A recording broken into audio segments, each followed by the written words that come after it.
दाता परम्पार पिता परमात्मा सब तेरी संतान। भला करो सबका प्रभु सबका हो कल्याण। भला करो सबका प्रभु सबका हो कल्याण।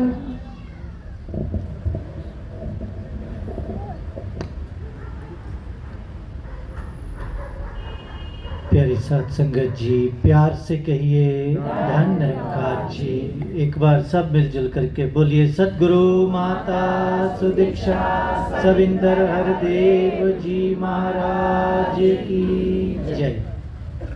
हम सब यहाँ पर काफी समय से एक एक महात्मा भाई बहन की रचना से इस निर्गुण निराकार परब्रह्म परमात्मा का यशोगान हम सभी श्रवण कर रहे थे।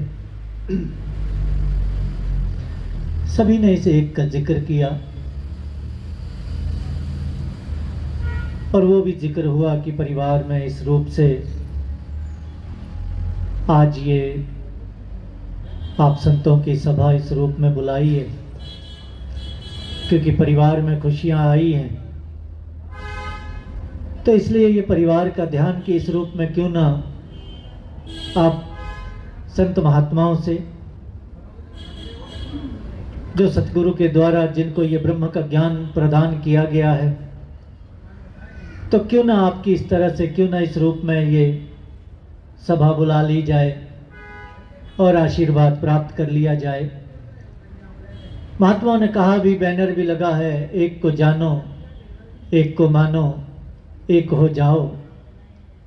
बाबा हरदेव सिंह जी महाराज जी ने ये मानवता के लिए ये स्लोगन दिया था। एक है परमपिता परमात्मा, एक ही है ब्रह्म, दूसरा नहीं है, दो नहीं हो सकते। एक को ब्रह्म द्वितीय न अस्ति। और इस एक के लिए ना जाने कितना कितना श्रुति और स्मृति दोनों में इस एक की व्याख्या की गई है। आजकल बहुत कुछ हम नेट पे सर्च कर सकते हैं। श्रुति में कौन से शास्त्र आते हैं वो भी सर्च कर सकते हैं, स्मृति में कौन से शास्त्र आते हैं वो भी सर्च कर सकते हैं। इस एक की व्याख्या की गई है कि ईश्वर एक है, एक ही है, दो क्यों नहीं है। हमारी नजर में तो कई है, दो क्यों नहीं है। वैसे दास एक सवाल रेज कर रहा है, जरूर सोचें, दो क्यों नहीं है, क्यों लिखा है, क्यों शास्त्रों में लिखा है। एको देवः सर्वभूतेषु गूढ़ः सर्वव्यापी सर्वभूतंतरात्मा क्रमाध्यक्षः सर्वभूतादिवास साक्षी चेता केवलो निर्गुणश्च। इस एक का जिक्र किया गया है और इस एक को जानने की बात कही गई है। ये एक की व्याख्या है, ये एक ऐसा है, ये जो ईश्वर एक है ये ऐसा है, इसकी व्याख्या की गई है, इसके गुणों की व्याख्या की गई है और उसके लिए स्तुति गान किया ऋषियों ने, मुनियों ने स्तुति गान किया। श्लाघा स्तुति गाई गई, लंबी लंबी स्तुतियां गाई गई हैं। हम भी पढ़ रहे थे बचपन से, जिस परिवार में पालन पोषण हुआ तो बचपन से ही वही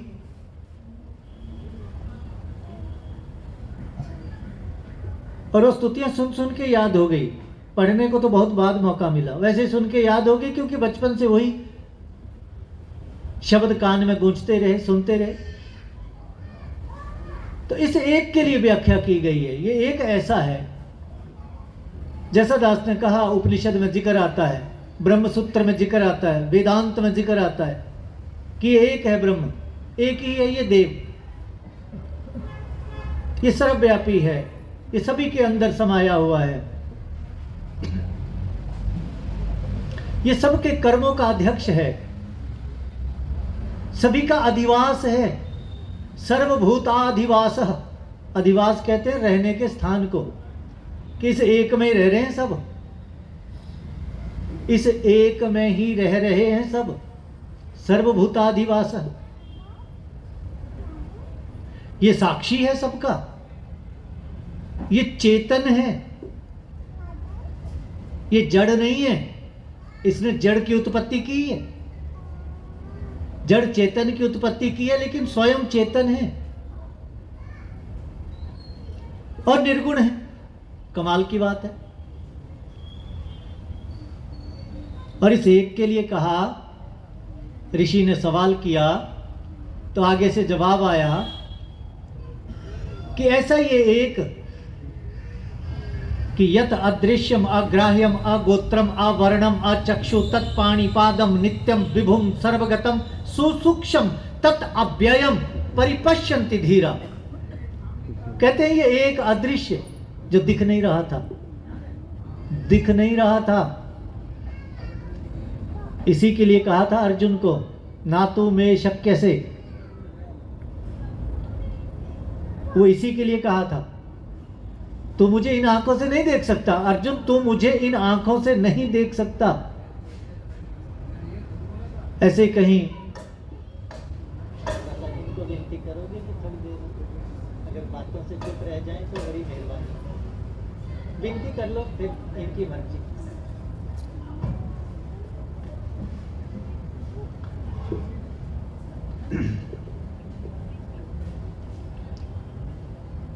थोड़ा सा हम भी जब तक आपकी शरण में नहीं आए थे, हमें नहीं आती थी मर्यादा। हाँ ठीक है, ऐसे डिपार्टमेंट में थे कि जो ज़बरदस्ती भी, वहाँ ज़बरदस्ती भी सिखाया जाता है, क्योंकि रहना पड़ता है। डिसिप्लिन अगर है तो नौकरी है, डिसिप्लिन नहीं है तो you can go to home, जाओ। तो वो तो एक ज़बरदस्ती वाली बात थी। हमें भी नहीं था पता कि स्वतः अनुशासन, जब तक आपकी शरण में नहीं आए थे हमें पता नहीं था मर्यादा क्या होती है। और दास जो बात कह रहा था, किस एक के लिए जिक्र किया गया। कहीं जाने का मौका मिला, महात्माओं ने पहले दिन जहाँ संगत थी तो कोई इस रूप की व्याख्या हुई होगी, अगले दिन वो महात्मा फिर आ गए। आपने कल कहा था ये परमात्मा के दर्शन की बात, हमने कहीं बात कही तो लोगों ने हमसे पूछा कि अर्जुन को तो इन आंखों से नजर नहीं आया, तुम्हें इन्हीं आंखों से दिख गया, तुम्हें इन्हीं आंखों से दिख गया, तुम्हें किसी ने बेवकूफ बना दिया। भ्रम तो एक क्षण में पैदा होता है। दास ने कहा, उन्होंने ठीक कहा, मैं भी ऐसा ही कहता था। भगवान श्री कृष्ण जी को क्यों कहना पड़ा तू मुझे इन आंखों से नहीं देख सकता है? इसलिए कहना पड़ा कि अर्जुन अगर तू अपनी आंखों से देख पाता ना, अभी तक देख ना चुका होता तू। भाई तेरे पास इतनी अच्छी आंखें हैं, बेशक आंखों का पैमाना 6x6 है, उससे ऊपर नहीं होता होगा, लेकिन आंखों के साथ मन की एकाग्रता होती है। किसी व्यक्ति की बहुत अच्छी होती है मन की एकाग्रता, कंसंट्रेशन, माइंड कंसंट्रेशन आंखों के साथ। जो आंखों के साथ मन की एकाग्रता है वो अर्जुन के पास सबसे बेहतर है, सबसे बेस्ट है। क्यों? क्योंकि उस समय में उतनी एकाग्रता आंख के साथ मन की किसी के, अरे आज तो हो ही नहीं सकती। ओलंपिक लेवल पे जब शूटिंग होती है तो आंख के साथ बॉडी की और माइंड का कंसंट्रेशन वो बहुत अच्छा होता है और हर बार रिकॉर्ड टूटते हैं।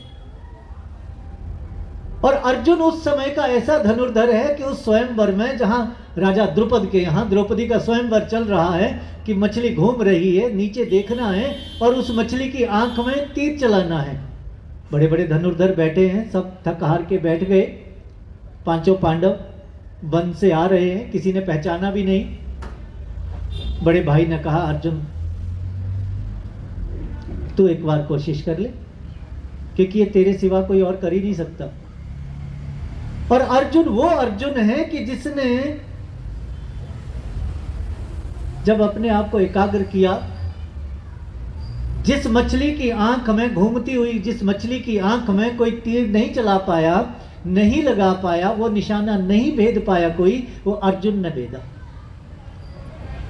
अरे इतनी तेज आंख वाला इस अविनाशी स्वरूप को नहीं देख पाया ना, इसलिए कहा वो कि तू मुझे इन आंखों से देखने में अगर सक्षम होता तो अभी तक देख चुका होता। अर्जुन नहीं देख सकता। क्यों? क्योंकि जितना ये पदार्थ है संसार में, इसको देखने के लिए इस शरीर में हर वो सेंसर लगा हुआ है जिनको शास्त्रों में इंद्रिय कहा है। हर सेंसर लगा हुआ है।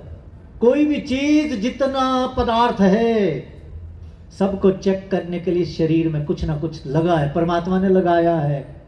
केवल एक निर्गुण निराकार परम सत्ता है, सतचित अनंत घन परब्रह्म परमेश्वर है, जिसको चेक करने का, जिसको देखने का अपनी अकल से, अपनी बुद्धि से जिस तक नहीं पहुंचा जा सकता।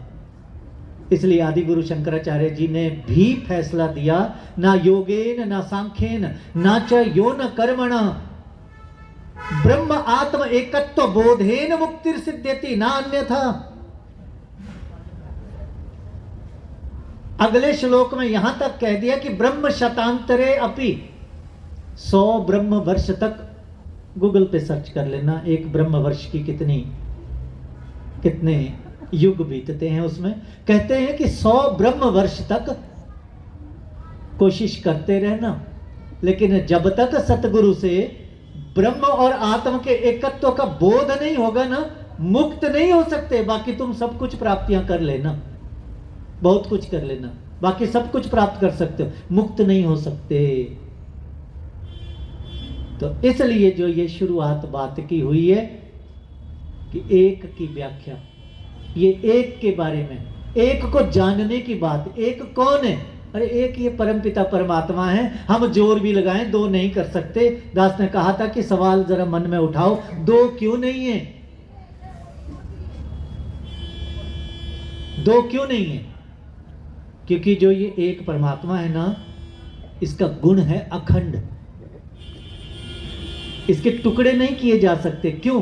क्योंकि इसका गुण है अकाट्य, ये काटा नहीं जा सकता, कटता नहीं है, इसलिए दो नहीं होते। करके देख लो। एक बार एक बड़े, लगभग भारत का सबसे बड़ा ही इंस्टीट्यूट है, जहां देश की क्रीम आती है, तो कहीं बात करने का मौका मिल गया क्लास के बाद। दास ने उनसे वैसे ही, क्योंकि उस दिन उनका कहने लगे आज कुछ हम और वार्तालाप कर लें। दास ने कहा हाँ ठीक है, कर लेते हैं। थोड़ी सी वार्तालाप के बाद दास ने एक वैसे ही मौका मिला, तो मैंने कहा चलो इनसे, क्योंकि दिमाग तो उनका बहुत, इतनी पढ़ाई उनकी। तो दास ने वैसे ही मोबाइल उठाया, उनकी तरफ ऐसे मोबाइल करके दास ने कहा कि ये ऊंट है। दास ने उनसे पूछा क्या सही है? कहने लगे नहीं सर, ऊंट तो नहीं है, पर आप कह रहे हैं तो मान लेते हैं। देखो, मतलब वो भी ऐसा कह रहे हैं कि आप कहते हैं तो मान लेते हैं, लेकिन ऊंट नहीं है। दास ने कहा जबरदस्ती क्यों मान रहे हो? मैं जबरदस्ती मानने को नहीं कह रहा हूं, पर मैं सिर्फ आपसे इतना पूछ रहा हूं, क्या ये ऊंट है? कहने लगे नहीं है। अगला सवाल दास ने कहा, ऊंट क्यों नहीं है? क्या कारण है, ऊंट क्यों नहीं है? तो एक दूसरे की तरफ तो वो ज्यादा नहीं देखते हैं, बट वैसे एक ने कहा कि बस ऊंट नहीं है। दास ने कहा मैं कुछ कहूं, मैं इसकी व्याख्या करूं? दास ने कहा क्योंकि ये ऊंट इसलिए नहीं है क्योंकि इसमें ऊंट का एक भी गुण नहीं मैच होता इसमें, क्योंकि ऊंट की 4 टांगे होती हैं, इसमें नहीं है। ऊंट की ऐसी पीठ होती है, इसकी नहीं है। अर्थात ऊंट के शरीर की जो गुण हैं, वो एक भी गुण ऊंट वाले इसमें मिलान नहीं हो रहे हैं, इसलिए ये ऊंट नहीं है। इसमें सारे गुण मोबाइल के मिलान हो रहे हैं, इसलिए मोबाइल। कहने लगे हाँ ये तो बात सही है, बिल्कुल सही है। दास ने कहा ठीक इसी तरह से कहीं ऐसा तो नहीं